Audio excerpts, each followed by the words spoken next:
Hello everyone, a very good afternoon.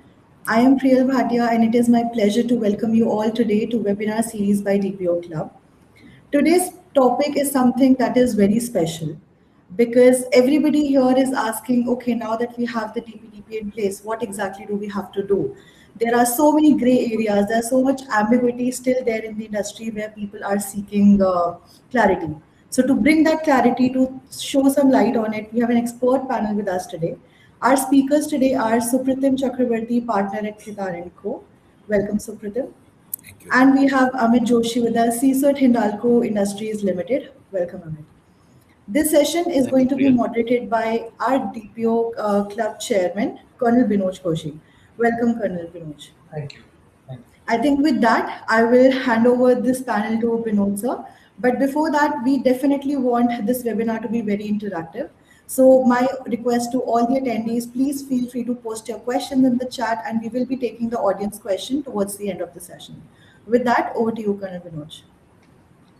Thank you very much, Priya. And thank you, Supratim and Amit, for taking time off for a very sensitive topic. And mind you, I have been roaming around the country taking specific feedbacks on such aspects of the topic of concern today, that is the gray areas of the DPDP law. And I could not find the apt panelists, both of you, one from the industry per se and one from the legal fraternity, to actually talk about this topic and also bring in more light for the audience so that we are all prepared to take this journey forward. Coincidentally, today is 14th of May 2026. 6 months has elapsed and we've got 365 days from today to implement the law. That is 13 May 2027. So it is a wonderful time to actually discuss this, and there are a large amount of challenges that actually exist. So we will dwell on the root cause of all this. But Supratim sir, by virtue of your presence in the corridors of power and you've been roaming around Delhi, can you throw a little light on the present judicial review that is happening? The case was listed yesterday for the challenge on the DPDP law. And of course, can you just throw some light on that so that we set our base right? Yeah, sure. Thank you. I think let me firstly set context that I think commercial organizations should not stop their internal preparations and work in relation to compliance with DPDP Act just because there are some matters which are ongoing. And of course, the outcome of which today we cannot really, crystal ball gaze and say what would come out of it. But as you know, that the Supreme Court does not state the entire act, right? It's only on certain aspects of it that they are going to deliberate. They're going to discuss, this particular law. Most of these actually may not even impact commercial organizations today. Okay. The critical points which may be deliberated, one is the government's power to call for information, etc. If you observe, actually, there are so many laws, right, from our erstwhile, our Telegraph Act, till Information Technology Act and all that you have. There are so many provisions where government can ask for information. Of course, they should be debated and discussed in the light of the DPDP Act, but that does not dramatically change anything that people should stop preparing for the new law, right? The other thing, of course, is the whole conflict between Right to Information Act and the DPDP Act, the edit that has been carried out. There is a bit of concern around that, and that will be looked into. There's also a question in relation to independence of the Data Protection Board, etc. So if you observe all of this taken together, so what we are trying to discuss today, we should focus on industry's preparation and keep it more commercial, I would say, rather than trying to think of what peripherally is happening. And I've seen why I'm emphasizing so much is there's a large chunk of businesses and players who are in that zone where they think that, oh, I need not do anything till all of this is getting sorted. And there will be an automatic extension of sorts, which we should not today perceive. as an automatic, thing which might happen. In fact, we are observing the behavior of this particular ministry. Recently, there was this intermediary related, amendments which were proposed, and there was a closed door meeting which happened. The meeting started with Secretary Meity stating that, listen, probably the way you hear me today, you would have not heard me before like this, and I apologize for this. But I'm here to convey to you what we think. I'm not here really for a dialogue. Okay. Non-compliance is a choice that you have. Why don't you try it out? Okay. And then we'll see what happens. So it's very clear that the ministry is now thinking a little tougher as compared to what has been the case. We are also observing this with the behavior of, say, CERT-in, Computer Emergency Response Team of India, which was rather, I would say, dormant in the past, pre-COVID, etc. Filing of any kind of incident report was like file it and forget it. Okay. Right now, in less than 24 hours, you will get a long set of follow-on questions. And these are very pointed. These are changing over time. They are well versed with the new cyber incidents, type of attacks that are happening, etc. Much maturer than what we have seen in the past. So we should not take this lightly, would be my opening statement. Over to you, sir. Yeah. Yeah. Thank you very much, Supratim, for making that baseline for us. However, I'll now concentrate on the industries which have to implement this law in its true spirit. And of course, we have a regulator who's going to watch us and ensure the implementation of this law, DPDP law. Now, coming back to one very teething problem. The very fact that when industry people review this law, they term this as a very sketchy law. And so is it, because there are large number of notifications that will flow in the subsequent days to come.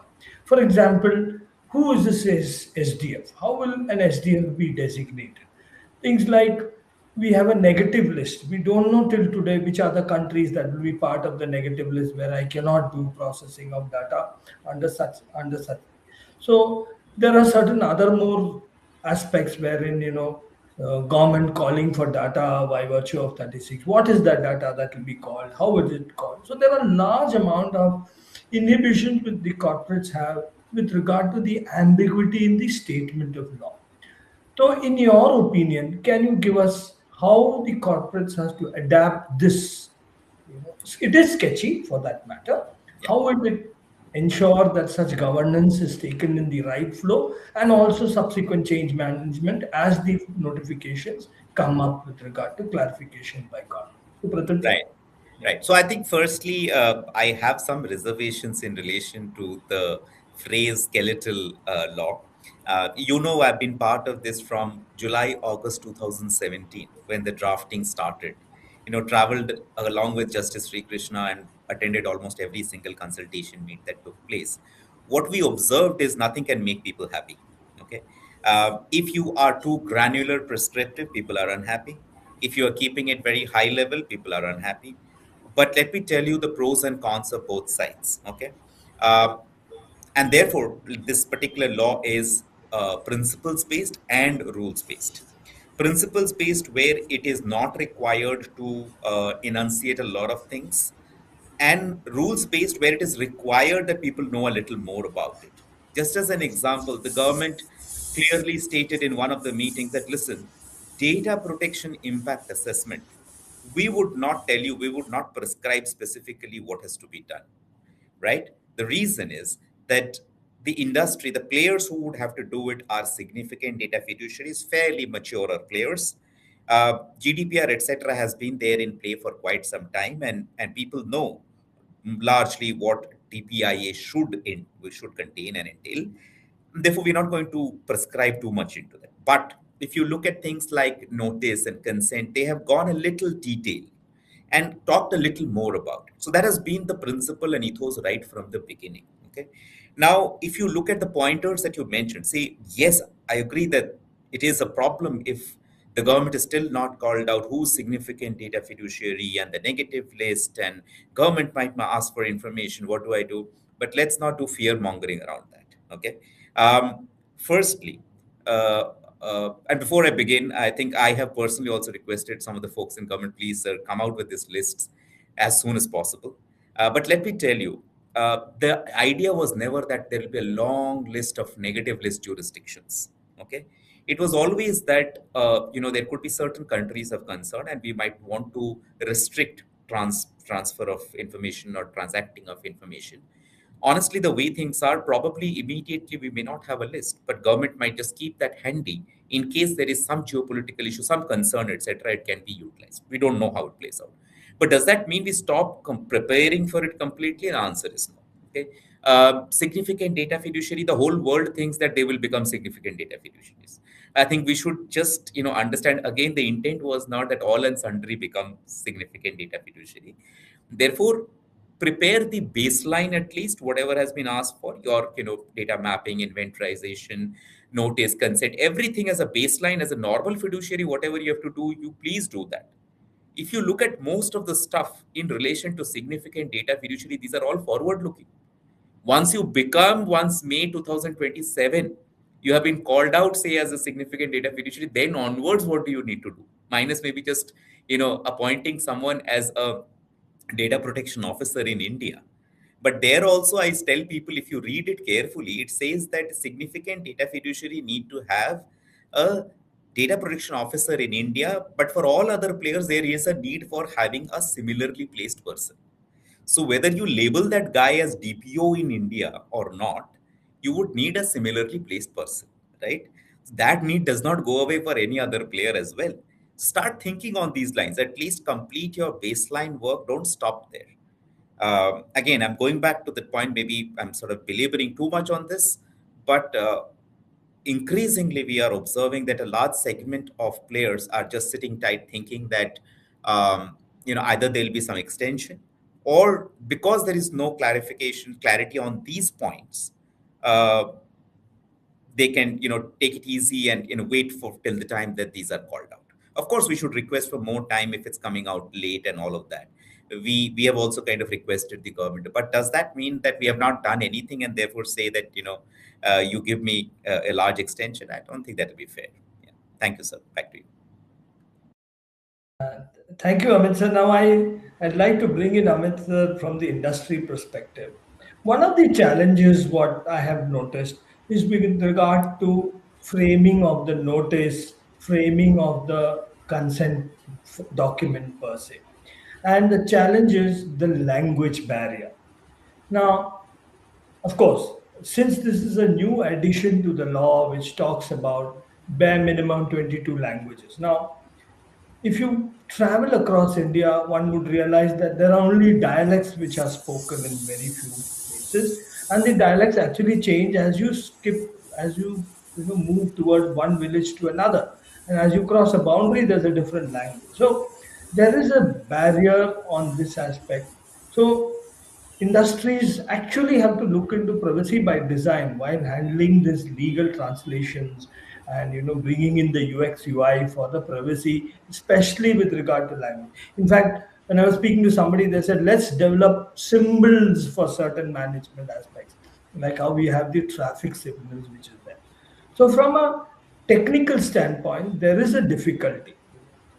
Probably the language in which one gave the consent, the withdrawal may be in a different language, or managing the withdrawal. There are a large amount of such problems. So from an industry standpoint, how do you plan to address this aspect of language, especially in the DPDP regime where there is a lot of interaction which one has to do with the data principle? Amit sir? Yeah. So this is a very good question, and I think this is something which has been a positive thing for India, and somewhere we have been seeing this as a challenge as well, right? Where you rightly said the language changes from village to village, and there are some words which might sound something different in other language, whereas in the same language it might sound something else. So I think that challenge is definitely going to be there. But I think more from you rightly said the privacy by design. It is something which is not more from legal perspective, but I think this is more to have the trust towards the users, right, or our consumers who are specifically with whom we are doing our businesses as well. and they might be the backbone of our business. So I think it is more not to do from legal perspective, but from definitely getting the user trust. I think that really changes the entire the thought process. Okay, uh, and when you look at the board members as well, or from the board as well, so they are not looking, or they are not trying to evaluate you more from the plain language which is being spoken, but again it is more of giving a power or giving an outcome that a user can understand, or it is more of helping them to understand what exactly is being given in the notice or in the consent as well, right? So I think there are almost, I would say, at least if you look at, there would be three specific benchmark, or at least a standard wise when we look at. So first is to do more of the translation validation. Okay.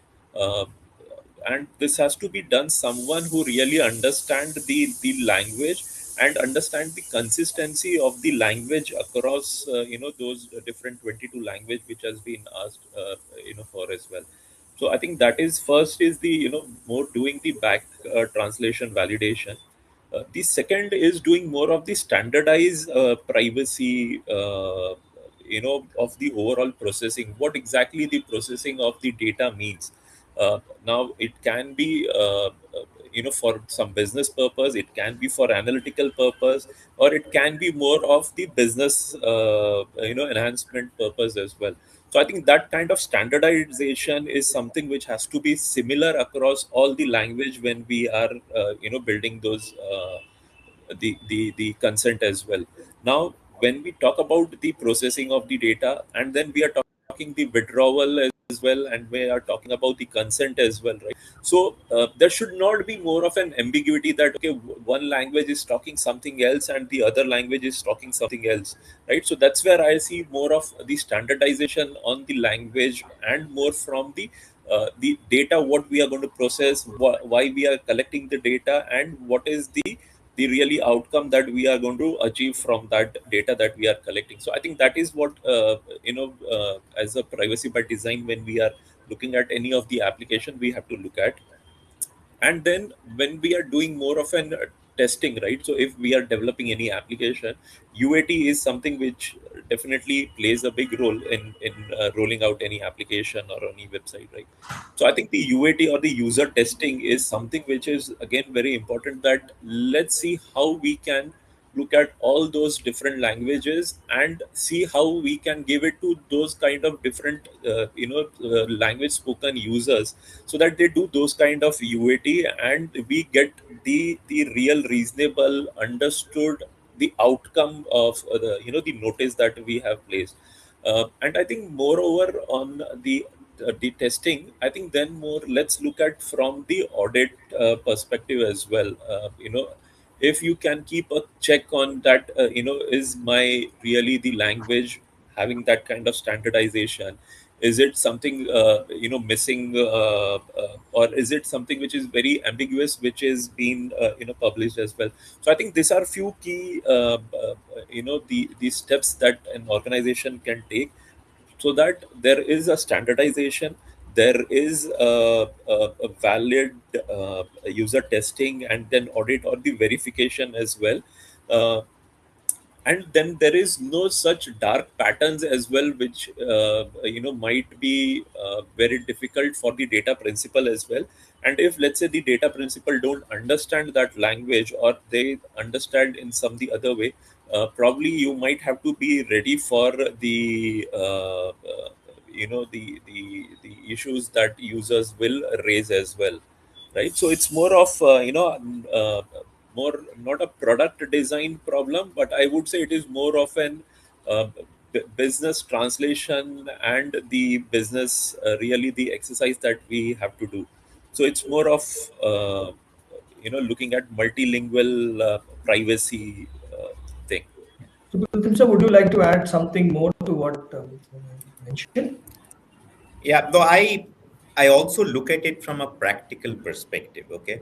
And let me tell you what I'm observing in the market. Firstly, this is not the first time that any law is talking about that this particular notice and consent and basically details to be provided to the users in English and any of the 22 languages that are there in the Indian Constitution. It had been there in the intermediary rules and all that, right? So what is the market now doing with it? If you read it a little carefully, it's almost telling you to give an option to the individual to access this in English or any of the languages that are there in the 8th schedule of the Constitution. Therefore, I look at it from a gold standard, silver standard, and stone standard perspective. In none of these standards, you will go wrong as per the law, but it is how you want to create your governance and be compliant with the law. Standard could be that here it is in English. If you need in any of the eight scheduled languages, please let us know. We will get it arranged. Okay, that is the first thing. Second would be the silver standard, which is I am working maybe in Maharashtra and West Bengal and maybe Delhi, so I know which are the primary languages. At least I will keep those ready and proofread by people who know this particular language, just so that we have 1,800 plus people in our organization. I send out an email to understand that what is our capability of these 22 languages. We managed to get 20 out of the 22. Okay, so there is a fear that Dream 11 can become Sapna 11 unless you have checked it properly. Okay, so the mid-range, I would say, or the silver standard is I am doing XYZ places, business in XYZ places.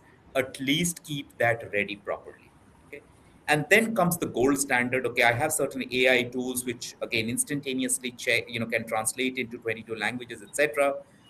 But please do also get them double checked by someone who knows both the language. Okay. And can say and sign off that, okay, this actually is meaning this, right?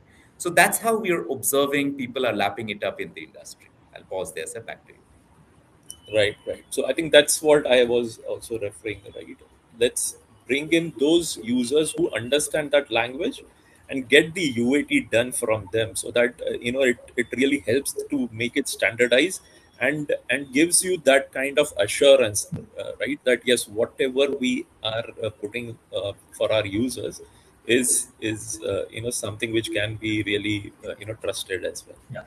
Interestingly, Binoj sir, I had a kind of a big discussion on this with Rajiv Chandrasekhar at that point in time, Yeah. more one-on-one. And I had told him that, listen, for every single player you are making this applicable, why? I can understand for big techs and large players who can manage to do this.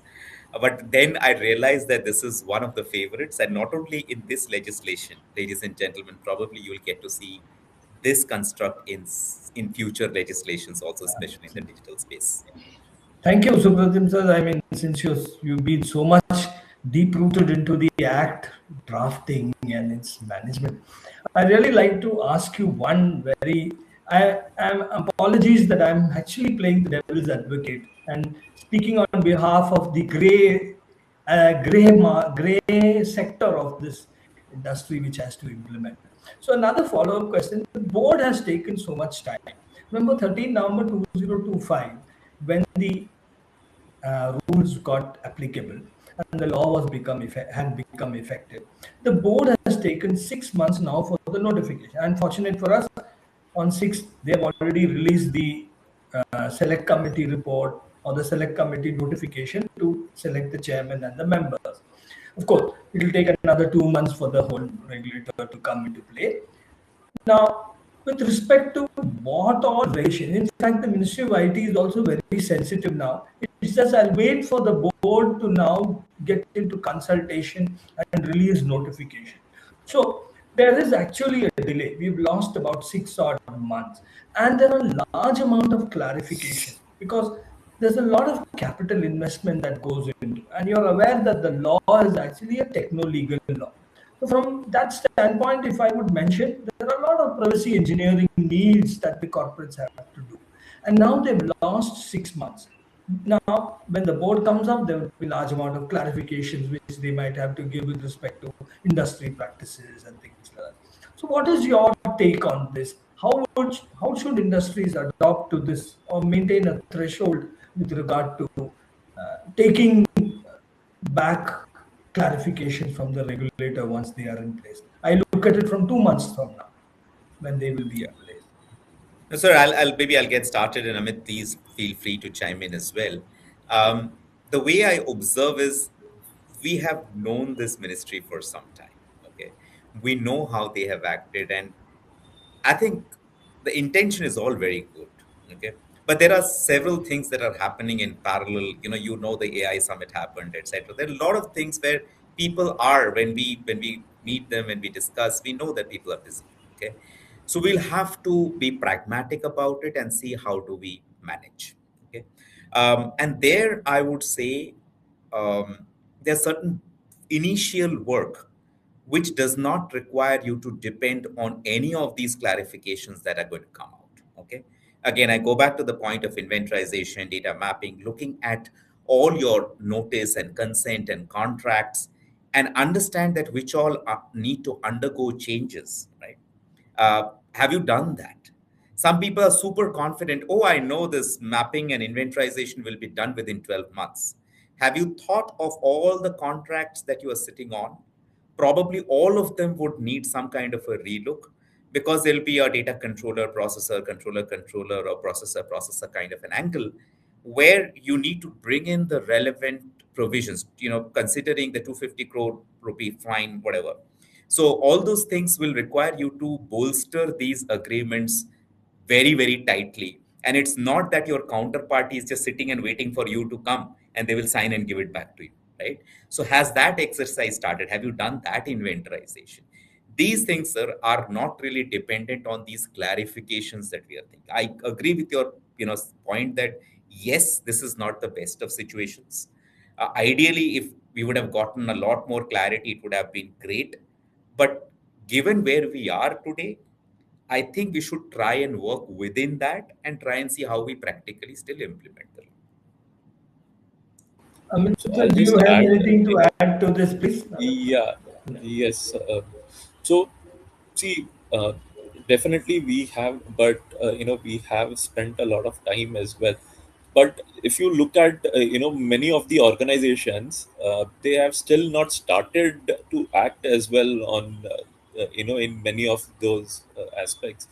One is probably those organizations are either mid-level organization or small-level organizations. They might be processing a lot of consumer data or anything, but they really don't have that kind of the understanding as well of the law, and what exactly is the outcome that they have to do, or what is the actions that they need to take, right? So they themselves are still in that dilemma that what we have to do. So I think that is where they are also still waiting and watching as well, that what really is something that is going to come out.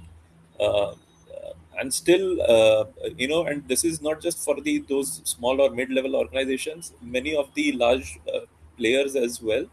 uh, they are going to face the other challenges when they have multiple vendors, when they have multiple contracts that they need to look at.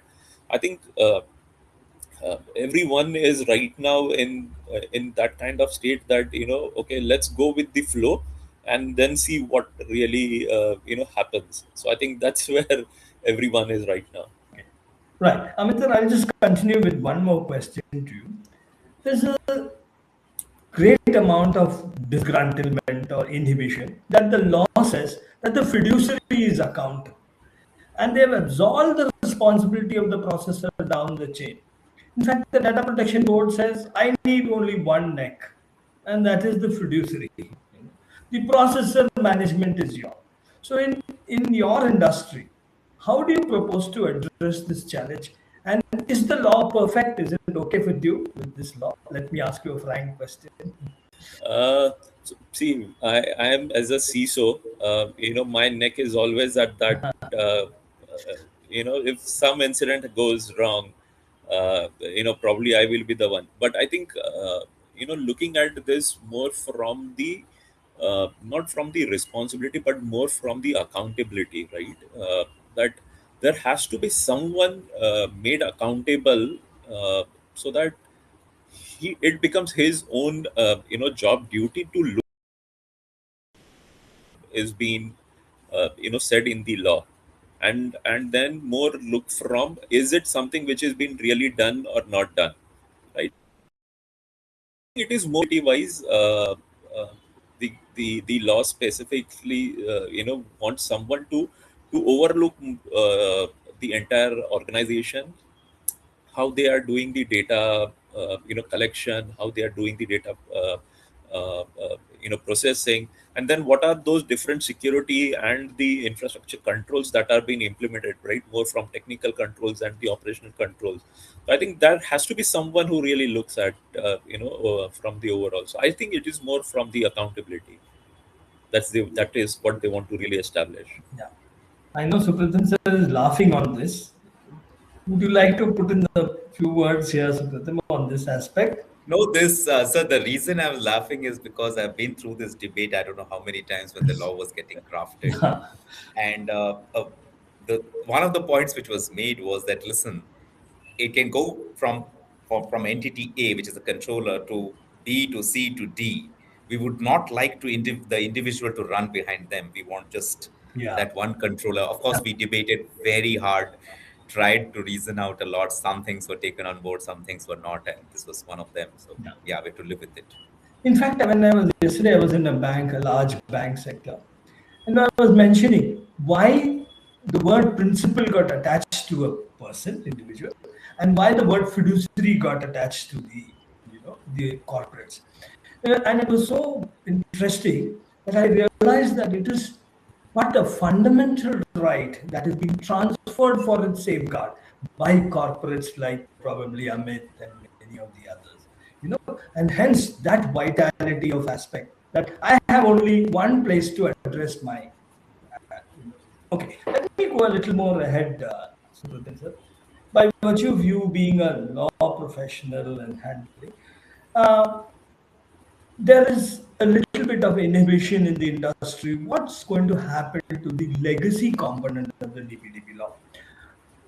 There are a large number of customers already onboarded. Now we have to look at consent management for them fresh. There are notices that need to be served. So, especially where industries who are looking at high volume or those latent customers who may not be part of the system and they're not able to cull. Now, how do you think that organizations can manage this aspect of a fresh notice, a fresh consent, just to comply to the DPDP law and they're not found wanting? So, Pratham sir?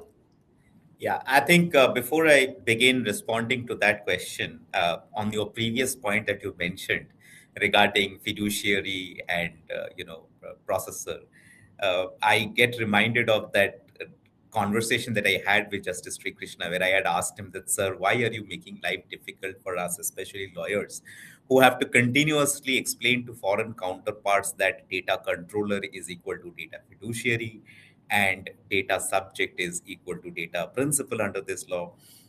So to that, he had said that, Supratim, after the Britishers have gone, I would not like to call any of my fellow Indians as subjects. But of course, that was on a lighter note. The deeper meaning, like you correctly said, sir, is that he wanted to create a relationship of trust. And we should keep that in mind, probably as matters get decided by the Data Protection Board of India or TDSAT or Supreme Court. They would probably look at it not as a tick the box exercise, but did you really endeavor to protect meaningfully the personal information of individuals? Okay. Coming to your question right now, I think there was a lot of debate in relation to legacy personal data. Okay. And we have learned some lessons from what happened during GDPR times. You would remember that when GDPR was coming into effect, all of us got those tons of emails from different organizations stating that please give us consent so that we can continue to send you marketing mails, etc. And from the back end, we came to know from some of our clients and known folks, etc., that if about 5 lakh people were sent that message, not even 50 said that yes, it is okay for you to send me marketing mails. What happened is that the database shrunk, the business got impacted.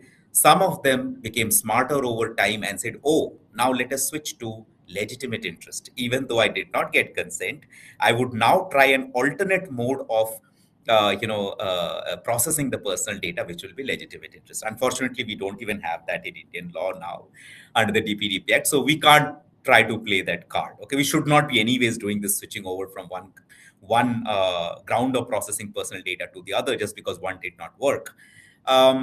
Therefore, the question was that how do we take a middle of the road approach? The middle of the road approach, which was thought of, is that if I have taken consent in the past, then when this law comes into effect, what we should be doing is send a notice, okay, notice only, which is a one-way communication, to be clear. And that should state out very clearly that this is the personal data that I have about you. This is the purpose for which I have. That bit of hard work has to be done. We can't say that also we will not do. We should also state out that, under this new law, you have these new rights. If you have a problem, you can go to the Data Protection Board of India.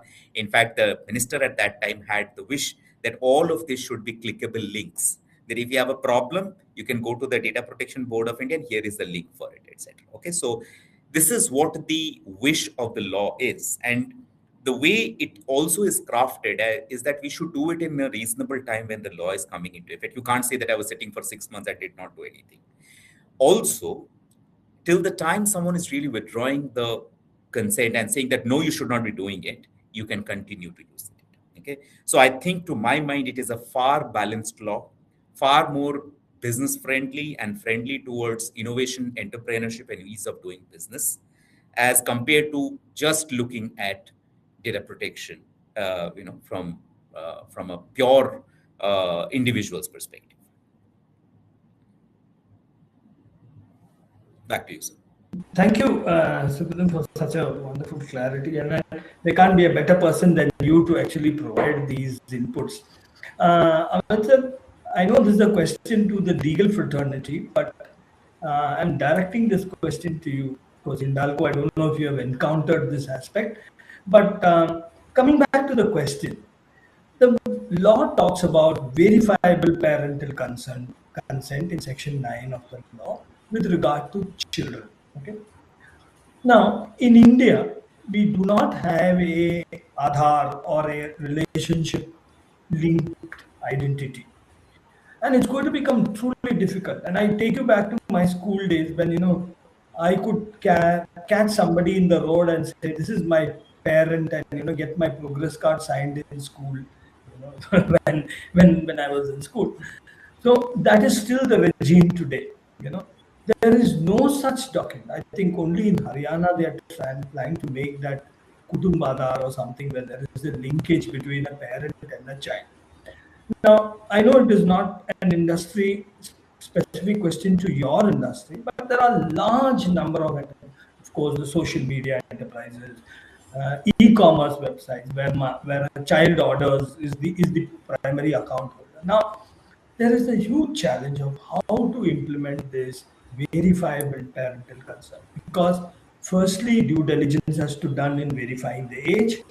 Secondly, due diligence has to be done to establish the relationship if the person declares that I'm below 18, and ensure now that the parent gives the consent in many of these aspects. I'm talking about many things, like, for example, in a school, a picnic is organized. Now, the consent can't be given by the child. There's a parental consent concept that will come in.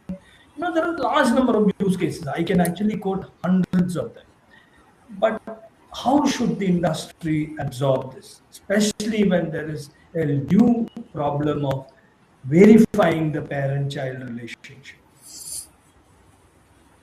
Yeah, Amit sir? I think this is, so I think definitely, this is definitely a big gray area, and I think this is something which majority of the organization who is specifically processing the data, or who is at least having the data of the children's, specifically a lot of schools who have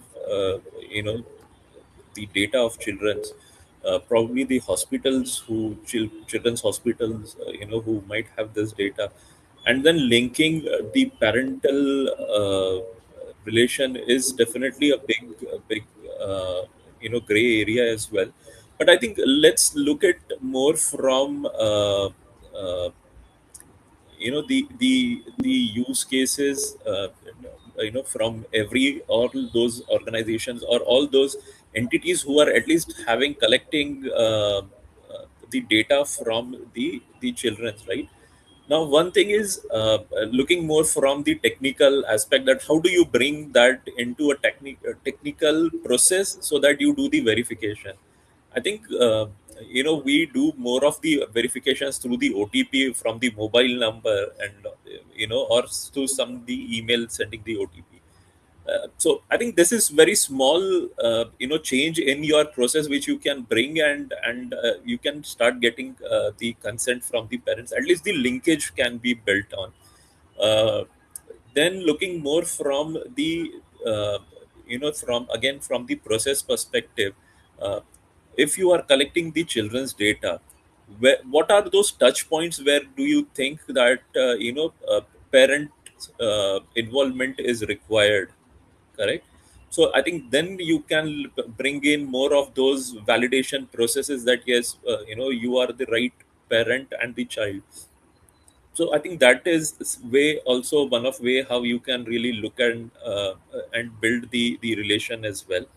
uh, the the biggest challenge would be is more not from the parent and child perspective, but let's say if there is any separate, if there is any different guardian who has been appointed, so at least still you will be able to link that connection with the parent and child. But when it comes through the guardian, you really don't have that kind of as an organization, you don't have anything to validate as well that yes, is this the real guardian for the particular child. So I think those gray areas would be there, and I think slowly and eventually, as the process is going to get matured, probably we will have to look and build that kind of relation to have more of technical aspects bringing in, and then building that kind of relation. And then once the relation is built, then taking the consent is also something which is very important, because here if you are going to use children's data for processing for any purpose, I think it is something which the law has taken it very seriously, right? And they are very strict on this particular, section as well. So I think that is going to be very much crucial for each entity when they are processing the data for children's. I know Supratim sir has got a lot to say on this, but I'll just make a prelude to what, and he's dealt with this point very seriously with the Ministry of IT. First thing first, in the Act, it is mentioned that you can use the DG Locker for such services. Now, the very fact that the DG Locker has recorded 12th and 10th certificate, today 12th results gets announced, we actually download. So there is a mention of father's name, mother's name, age, and date of birth verification and things like that. Oh, that is number one. I was at one of the biggest e-commerce. Okay, they gave me a problem. So how would we know who's coming in to make an account? And okay, if there's a child who wants to make I'll specifically mention Flipkart. So I said, if a child has come to make an account, you don't have to deny. You first ask the child to bring her parent and make it. So that means you have a business model of increasing your client. That's the second thing which I told them. The most important aspect here is faking. Now, I know my own son has made social media accounts faking his age as above 18. So there is a challenge here in terms of that KYC aspect. So Supratim sir, can you throw some light? I know you have a lot to say on this, but on these points which I mentioned, probably you can throw some light from a legal angle also. Yeah. Right. So I think so. The first thing is that the intent is of the government never has been to age gate the whole internet, right? Every person who's coming across to your website, etc. It's not that you start checking everyone, right?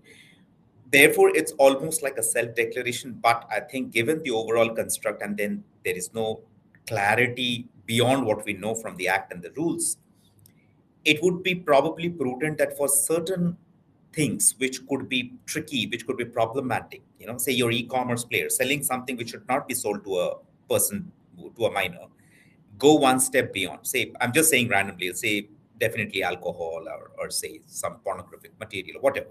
There should be much, much stricter check. But coming back to the point on verifiable parental consent, yes, I completely agree with Amit that this is becoming serious globally.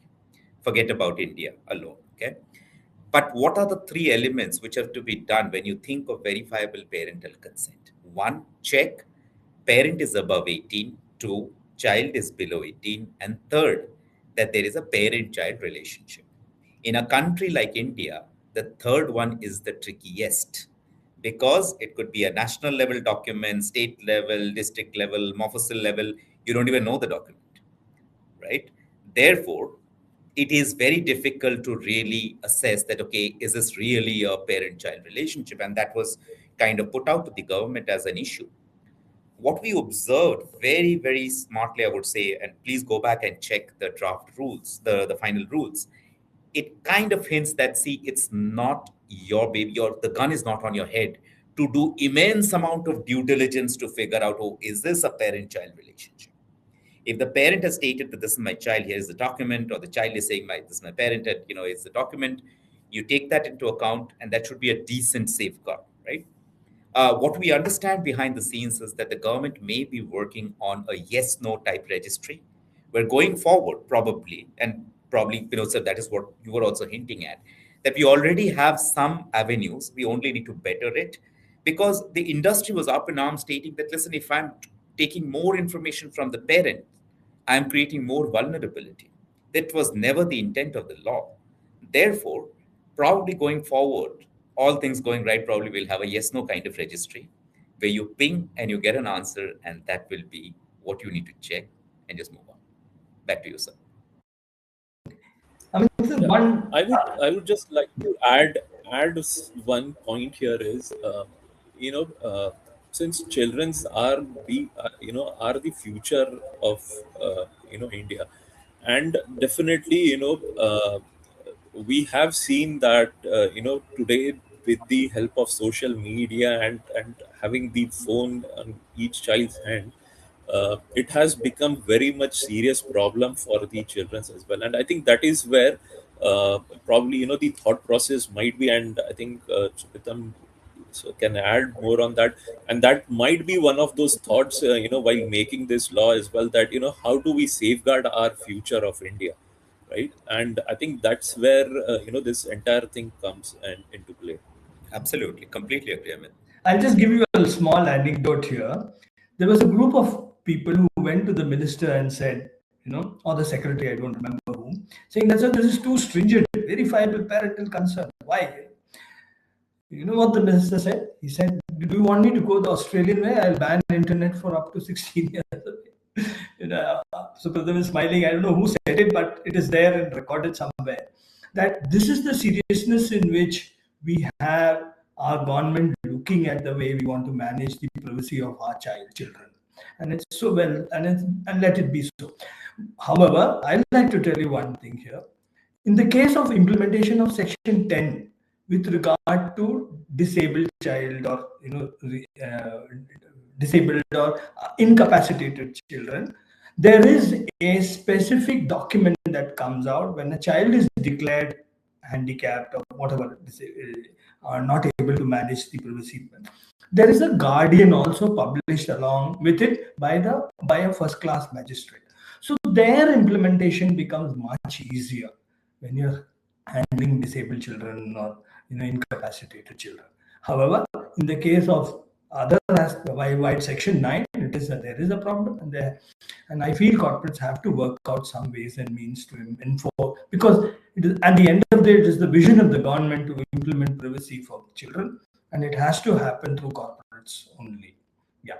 So, Supratim sir, I know I'm going to ask a very sensitive question by virtue of your position in Khaitan.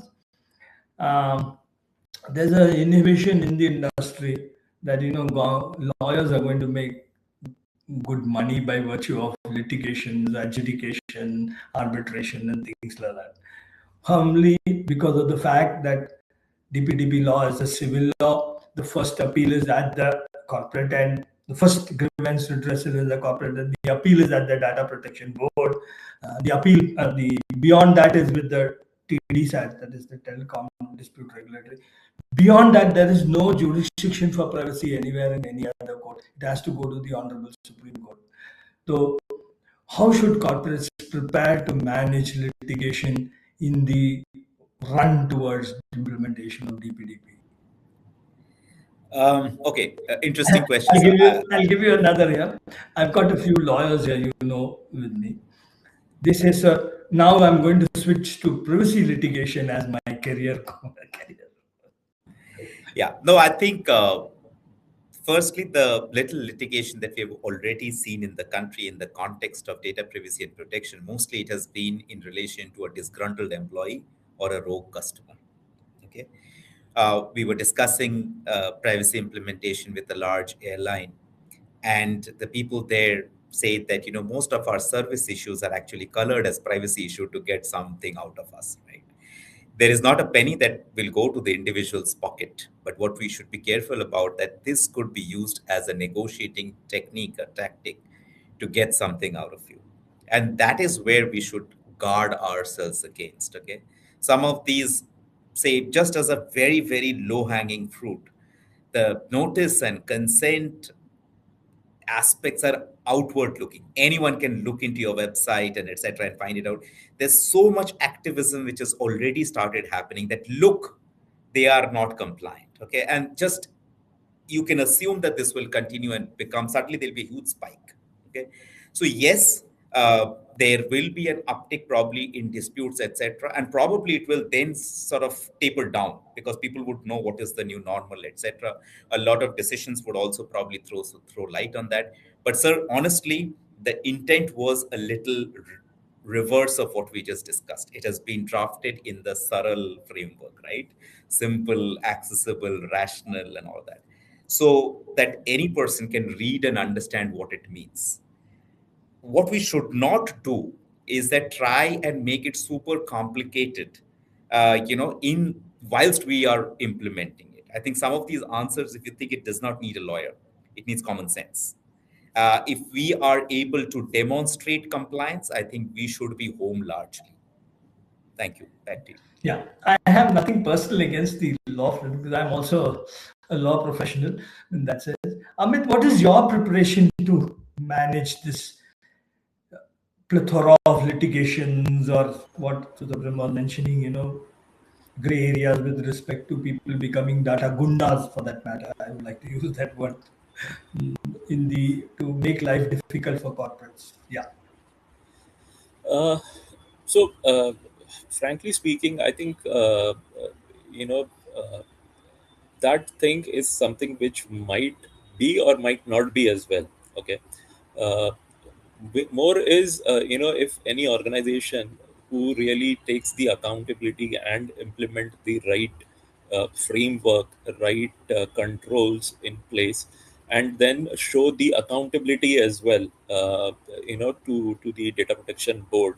I think that then there is no way any organization should fear of those things, because that yes, you have done the all right things and what have been asked, you have compliant to that. So I think it becomes very uh, uh, minor thing for any organization, or probably they might not think over that as well. So I think that's what every organization should really focus on. Yeah. Okay. Thank you very much. I really would like to continue this discussion because a lot of points were actually coming. So, can we have the questions, please? You can flash the questions and then I will read it out and then direct it to the correct person. Yeah. Okay. First question is with respect to Dheeraj, who has asked, would like to ask the panelists, keeping in mind privacy of personal data and the fact that WhatsApp is the most used media for sharing of documents containing personal data, how do we ensure control on personal data shared on WhatsApp? So, Pratham sir, can you take on this? Yeah, maybe see, I think the first and foremost thing from my end would be that, education, training, sensitization, workshop, there is no substitute to this. If you look at it, some of it is behavioral, right? What is getting shared through WhatsApp? And Amit, please feel free to chime in there. Whilst we can talk a lot about what we can organizationally put as safeguards, but we still see, people using their WhatsApp to exchange, some confidential organizational information, including PI, etc. So, of course, this is a much larger question and what WhatsApp is doing in relation to privacy, etc. But I would like to right now keep it at that with just 4 minutes. Yeah. Okay. Yeah. Okay, I would like to add here specific is, when we talk about personal data, right, and specifically WhatsApp is not that medium who's going to specifically store your data or for any purpose. Yes, but some malicious users or someone might do that. But then as an organization, you should have right guardrails in place, so that you ensure that there is no data leakage incident happening in your organization, and no such data is going outside on any platform, such like WhatsApp or Telegram or anywhere else, right? So I think it's more of the security technical controls that an organization should really focus on implementing. Okay. Yeah. Next question, please. Yeah. We have one question from Shilpa from the LinkedIn platform regarding the data processing, where data fiduciary and processor relationship overlaps. Which consent is more relevant? For example, UPI kind of transactions. So, Yeah. I think you will. Yeah. So Binoj sir, I think there are a couple of questions which are on similar lines. Okay, and let me take it as a whole to give an answer, maybe, or try to attend to it. Firstly, right now in India, there is a huge amount of confusion that I'm observing in relation to this joint relationship. Okay, people are randomly just writing, we are joint data fiduciaries, without understanding what role they are in. Is there really any joint fiduciaryship happening? There could be three situations in a classic controller to controller scenario also. Imagine two circles in a Venn diagram. There are three situations which are possible. One, the circles are not meeting each other. Second, it's meeting, but it is just touching each other. And third, there is an actual overlap where on the same personal data, both parties are determining purpose and means. Okay. You should draft all these three agreements differently. You can't generally write joint data fiduciary and get done. You'll be in a soup in a bad day when the regulator asks for these contracts, which they are asking, by the way. Some of the sector regulators are asking for these documents. Okay, we recently had the Sign-Z breach incident where SEBI asked for these documents from mutual fund players. Now, coming to this data fiduciary process, there is no harm if there is a fronting party and there is a party behind. You will have to ensure that the entity which is the fronting party and which has got the ability to take the consent takes the consent actually in the manner the law asks you to do. It's difficult. It's easier said than done. I know completely, and where Shilpa ma'am is coming from. In the financial services space, especially, it is extremely complicated. And to negotiate with the counterparty, which may be a more powerful party, to say that, listen, can you please put this out on my behalf, is slightly difficult. We are actually discussing certain things with the Reserve Bank of India, trying to discuss with them. If they give us an option to properly debate and deliberate on this, if that goes through, probably there'll be a diktat to some of these financial services players that, listen, you'll have to help out the others. Okay, I like to augment what Supratim said. He spoke from a more legal angle. I would like to take this point from a more interpretation of the definition of data fiduciary. It says very clearly the person who decides the purpose of that data and the person who's collecting the data. So very simply, it is the fiduciary who's made, and there is no definition of a processor anywhere.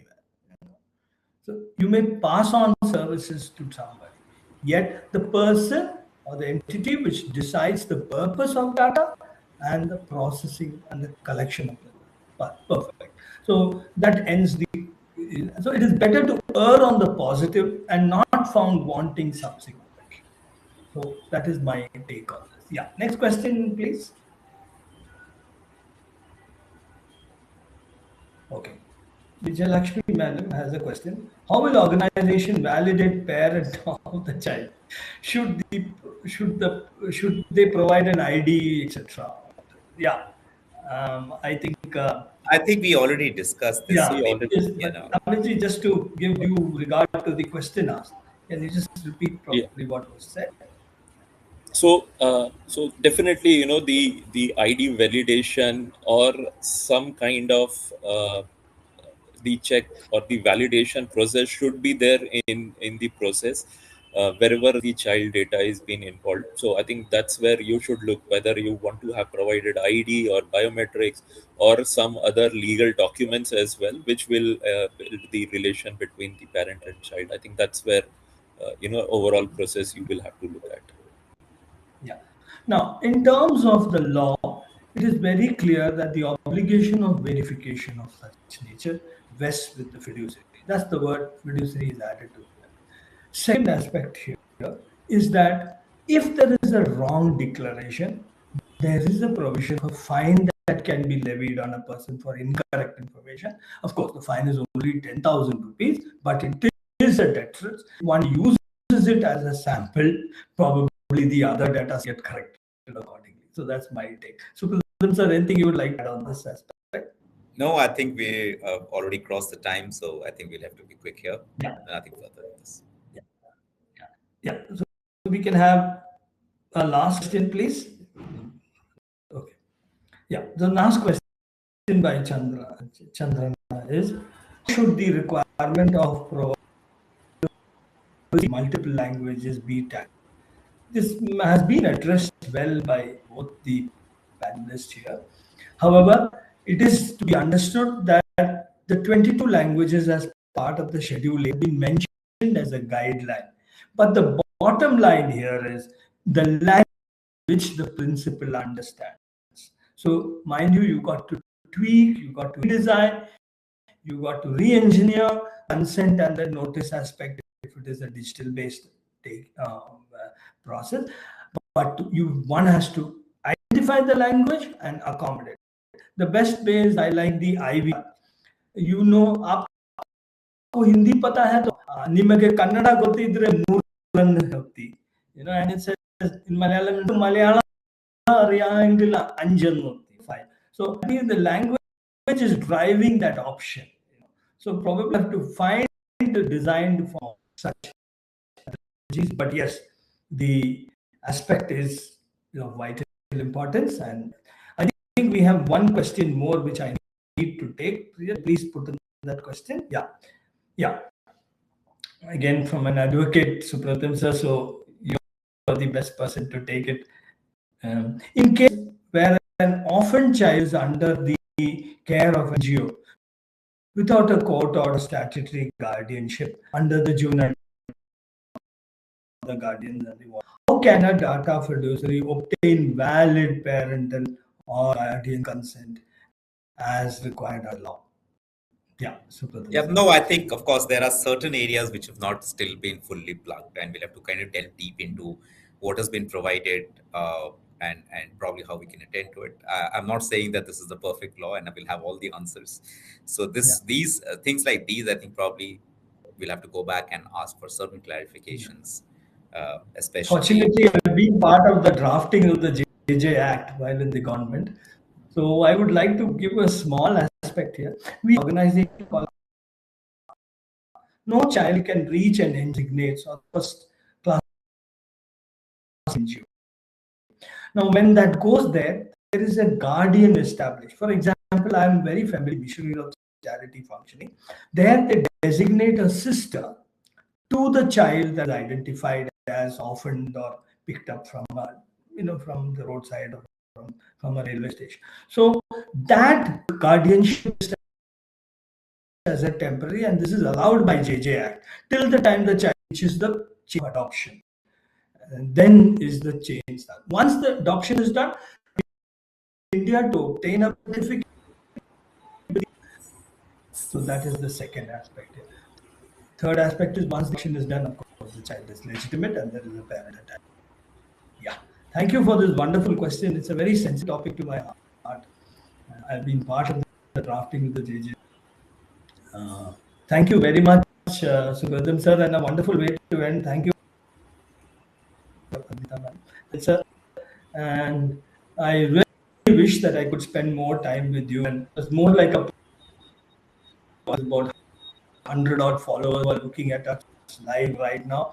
And I hope this recording is made available to larger masses. There is a lot of areas. Your last words, Supratim sir, anything you mentioned? No, I think as this implementation continues, I think we'll have more such questions. So we probably should do more sessions like this. And like I said at the beginning, before we started, Binoj sir, that it's an honor that you are moderating the session. I just simply love the way you moderate. Amit, it has been wonderful listening to you. I learned a lot. Thank you. Thank you very Amit, much. your last word, Same please. here.